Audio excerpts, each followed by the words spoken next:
halkani waa magaalada Burco ee xarunta gobolka Togdheer hadaba gobolkani waxa ku nool dad noloshooda kala dabaqad sareyso xilli aanu maanta xog wareysan dadka ku shaqeystay xirfadaha tumaalka iyo sidoo kale kabatalayaasha isla ahaantan xoog iyo muruqmaal ayaa nooga warbixiyay xaaladda nololeed ay ku nool yihiin faa'iidada qasaaraha iyo caqabadaha ay kala kulmaan xirfadahan kabatalista waxaan kabatalistan kaaga waramaya bariga hore waxaan ku haysanay oo dadka ka way tolan jireen oo reer miyiga tolan jiray imanka ciidamo tolato waxa ugu tala waa qof ka soo gasho la tolo wax imanka la tolo kabtaas ku jirta ma jirto laakiin bariga hore shaqada dadka reer miyiga ka tolan jiray imanka ma tashan bacalayaasha loo tagaayo lagu soo iibsadayo ciidamo ma agta farsamada imanka faa'iido wixii ilaahay naga siiman ku qabnaa laakiin wax aan ku sheegno faa'iido aan ku sheegnaa ma jirto aqbada waxaan ka kulannaa dacska laba doorar ee qalka ku sanayay bariga hore aan wax ku qabnaa tuli jirnay farsamada ku dhaadhicin jirnay yaan jirin xirfadeedu waxa aan sameeyay ku shaqeynayo waxa sumadda ku shaqeynayaan ku yoomka keeriyana maalintii ma garanaysa bacalayaal baa haysta oo ka shaqeeya kamii ma ka iska deynay taayir baan u maka googoynaa taayirka kuma qaday ilaahay wuu ka siiyay waxaan yoomka maalintii ma garanaysa aad baan ugu wanaagsan faa'iido aan ku qabo wallahi waa taa kulba nooc wixii ilaahay ka siiyo mar waxa laga soo gashaa lacag wanaagsan mar waan ku qadnaaba oo waxba laga soo galaanba caqabad wallahi caqabad kale lama kulano dhibaatada taayirka mooyaane caqabadaan kula kulano waan xoogsanaa dee taayirada gawaadhidaan u googoynaayo xirfadii ma garanaysaa maskaxdayada ayaanu ka keenay inaanu u googoyno qalab adag taayirada gawaadhida wuxuu tarayaa wuxuu ka celinayaa waa isduriin loo dhigayaa wuxuu ka celinayaa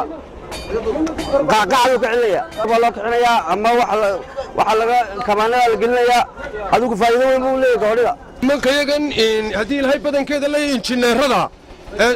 ee soo saara gudmaha iyo faashashka iyo qalabka hadda waxaan ku xoogga lagu soo saaray warshada u baahan dayle waanu ka hadalnaa waxaanu sameynaa baahida ugu weyn ee mujtamaca reer Soomaaliland isticmaalaan hadday tahay gudmaha hadday tahay lulayaasha hadday tahay jidibada waxyaalaha wax lagu qabto faa'iidadaan ku qabnaa waxa weeyaan annaku haddii ilaahay badankeeda leeyahay waxba ma inkirayna nolol maalmeedkaygu naga soo gala nolol maalmeedkaygu waanu xoogsanaa dhididkaygu naga soo gala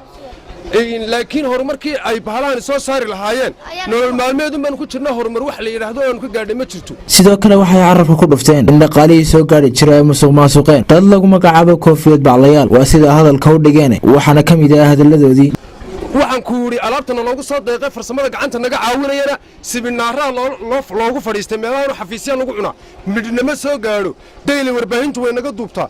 bilaa qalab baanu nahay waxaanu sameynaa baahida ugu weyn ee mujtamaca reer Soomaaliland isticmaalaan eedaha iyo jaaliyadu noogu deeqayeenna niman koofiyad baclayaal la yiraahdo waxay u sameysteen aqallo waaweyn dabadeetana gebigoodaba annaga wuxuu nama soo gaaraan qardadaasaan ku wadnaa waxa diilay badankeena dhanka kale waxay baaqu direen xukuumadda cusub ee hogaaminaya mudane Muuse Biixi Cabdi waxayna ka codsadeen inuu furo goobo xirfadaha farsamada gacanta kor loogu qaaday waxna uu ka qabto birlibaaxda loo dhoofiyo dalalka dariska ah sida Itoobiya waxaana ay u hadleen sida tan dhibaatada kale ee inta naga haysataa waxa weeye dhibaatada kale naga haysataa waxa weeye birihii aanu ka dhigaynay gudmaha iyo faashashka birlibaax baa laga dhigayo Itoobiya qaadata